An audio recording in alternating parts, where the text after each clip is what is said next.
الحمدللہ وحدہ والصلاة والسلام علی من لا نبی بعدہ اشہد ان لا الہ الا اللہ وحدہ لا شریک لہ واشہد ان محمدا عبدہ ورسولہ اما بعد فاعوذ باللہ السمیع العلیم من الشیطان الرجیم وما انزل علی الملکین ببابل ہاروت و ماروت۔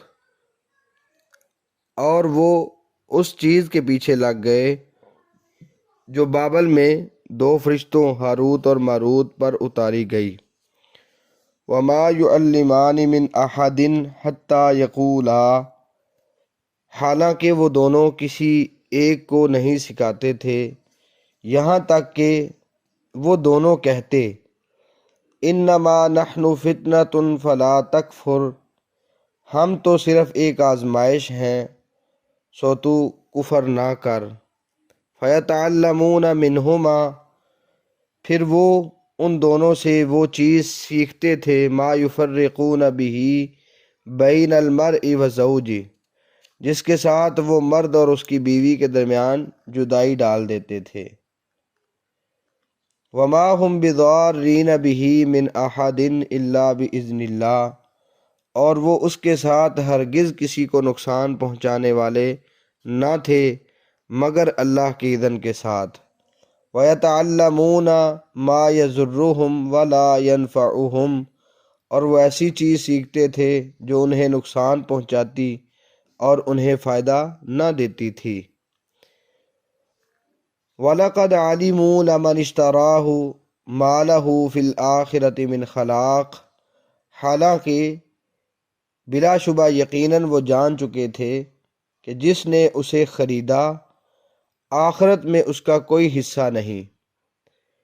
وَلَبِئْسَ مَا شَرَوْا بِهِ أَنفُسَهُمْ، اور یقیناً بری ہے وہ چیز جس کے بدلے انہوں نے اپنے آپ کو بیچ ڈالا۔ لَوْ كَانُوا يَعْلَمُونَ، کاش وہ جانتے ہوتے۔ اسی آیت کے پہلے جز میں ہم نے یہ ذکر کیا تھا پچھلے لیکچر میں کہ یہودی تورات کو جھٹلانے کی وجہ سے اور محمد صلی اللہ علیہ وسلم کا انکار کرنے کی وجہ سے اللہ تعالیٰ کے غضب کا شکار ہوئے اور وہ جادو کے پیچھے لگ گئے، اور اسی طرح اس چیز کے پیچھے لگ گئے جو ہاروت اور ماروت پہ اتاری گئی تھی۔ ایک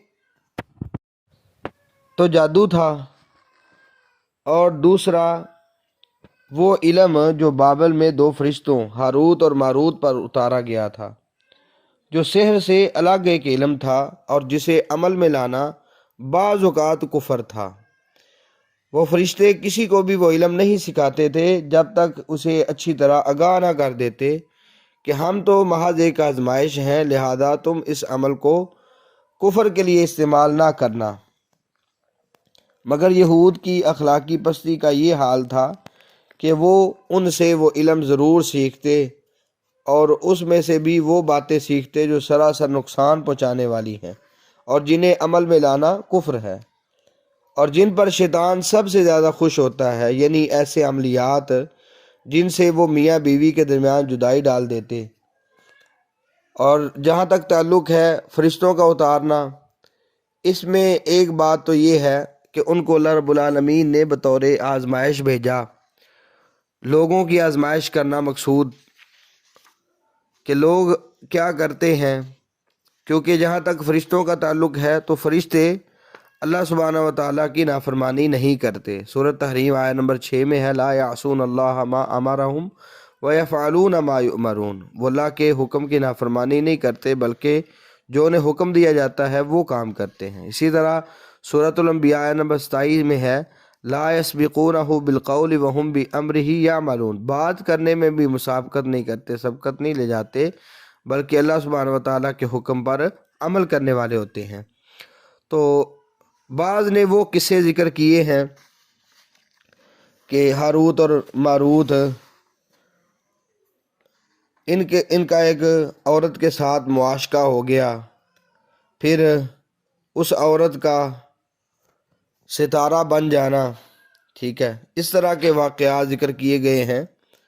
تو علماء محققین نے ان قصوں کو یہود کی افسانہ طرازی قرار دیا ہے حافظ ابن کثیر رحمۃ اللہ علیہ کہتے ہیں کہ بعض صحابہ اور تابعین سے اس قسم کی روایات منقول ہیں، مگر زیادہ سے زیادہ ہم ان کو نو مسلم یہودی عالم کعب الاحبار کا قول قرار دے سکتے ہیں۔ حافظ ابن کثیر کے علاوہ حافظ منذری نے ترغیب و ترہیب میں اور علامہ احمد شاکر مصری نے تعلیق مسند احمد میں اس کی تائید کی ہے کہ یہ قول کعب الاحبار کا ہے۔ بہرحال یہ جو باتیں معروف کی گئی ہیں ہاروت اور ماروت کے حوالے سے، یہ غیر ثابت باتیں ہیں۔ درست بات یہی ہے کہ ان کو اللہ سبحانہ و تعالیٰ نے اتارا لوگوں کی آزمائش کے لیے۔ تو بابل مقام پہ یہ اترے تھے، یہ عراق میں ایک جگہ ہے، ٹھیک ہے، جہاں یہ مقام واقع ہے۔ تو بہرحال باقی بات تو ترجمے سے واضح ہے۔ تو یہود نے اس کام کو جب چنا تو اللہ سبحانہ و تعالیٰ کے غضب کا شکار ہو گئے۔ انہوں نے رسول اللہ صلی اللہ علیہ وسلم پر بھی جادو کیا تھا۔ جو رسول اللہ صلی اللہ علیہ وسلم پر جادو کرنے والا تھا لبید بن عاصم، وہ بھی یہودی تھا۔ اس نے رسول اللہ صلی اللہ علیہ وسلم کی کنگھی اور اسے نکلنے والے بالوں پر، جو اس نے ایک نر کھجور کے خوشے کے غلاف میں رکھے تھے، جادو کیا اور اسے ایک کنویں میں ایک پتھر کے نیچے دبا دیا۔ اس کا اثر آپ صلی اللہ علیہ وسلم پر یہ ہوا کہ آپ کو یہ خیال ہوتا کہ آپ اپنے اہل کے پاس جاتے مگر جا نہیں سکتے تھے۔ گویا یہ جو ما یفرقون بہ بین المرء و زوجہ ہے نا، اس کی ایک صورت یہ تھی۔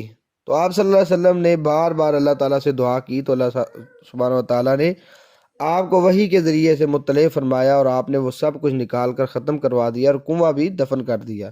اللہ سبحانہ و تعالیٰ نے رسول اللہ صلی اللہ علیہ وسلم کو شفا عطا کر دی۔ صحیح بخاری میں یہ حدیث موجود ہے، صحیح مسلم میں، اور اس کے راوی جو ہے راویہ سیدہ عائشہ رضی اللہ تعالیٰ عنہا ہے۔ تو بڑی پریشانی کی بات ہے کہ مسلمان بھی شرک و بدعت میں مبتلا ہونے کی وجہ سے جب ذلت و پستی کے گڑھے میں گرے تو ان کی اکثریت بھی جادو ٹونے اور اس طرح کے علوم کے پیچھے چل پڑی۔ آج بھی مسلمان جادو کے پیچھے پڑے ہوئے ہیں اور جدائی کے لیے اللہ سبحانہ و تعالیٰ کی قرآن کی آیات کو استعمال کرتے ہیں۔ یہ جو والقینا بینہم العداوۃ والبغضاء، اس کو بھائیوں کے درمیان اور میاں بیوی کے درمیان عداوت ڈالنے کے لیے عمل میں لانا انہوں نے بھی شروع کر دیا ہے۔ حالانکہ وہ سابقہ یہودی بھی اور آج کے مسلمان کلمہ پڑھنے والے جو صرف نام کے مسلمان ہیں، وہ بھی جانتے ہیں کہ یہ فعل کفر ہے اور ایسا کرنے والے کے لیے آخرت میں کوئی حصہ نہیں ہے۔ تو اس کے باوجود یہ اللہ رب العالمین کی نافرمانی میں پڑے ہوئے ہیں۔ یہ جو اس کا جادو کا اثر ہے، اس آیت سے یہ بھی واضح ہوا کہ یہ اللہ سبحانہ و تعالیٰ کے اذن کے بغیر نہیں ہو سکتا۔ تو یہ اللہ کا اذن دو طرح کا ہے، ایک تو ہے اللہ رب العالمین جو شرعی اذن یعنی کرتے ہیں، اور ایک کونی ہے۔ تو شرعی طور پہ تو وہ جواز نہیں ہے، اللہ سبحانہ و تعالیٰ اپنے لیے کفر بھی پسند نہیں کرتا۔ اور جہاں تک اختیار کی بات ہے، اللہ سبحانہ و تعالیٰ بعض اوقات کسی چیز میں ڈھیل دے دیتے ہیں، اس کے باوجود اس وقت تک کوئی نقصان نہیں پہنچا سکتا جب تک اللہ تعالیٰ نہ چاہیں۔ باقی شیطان کی پوری کوشش ہے کہ وہ میاں بیوی کے درمیان دراریں ڈالے، بلکہ صحیح مسلم میں حدیث موجود ہے، نبی مکرم صلی اللہ علیہ وسلم نے فرمایا شیطان سب سے زیادہ اس اپنے چیلے سے خوش ہوتا ہے جو آ کے یہ کہتا ہے کہ میں نے میاں بیوی کے درمیان تفریقہ کروایا۔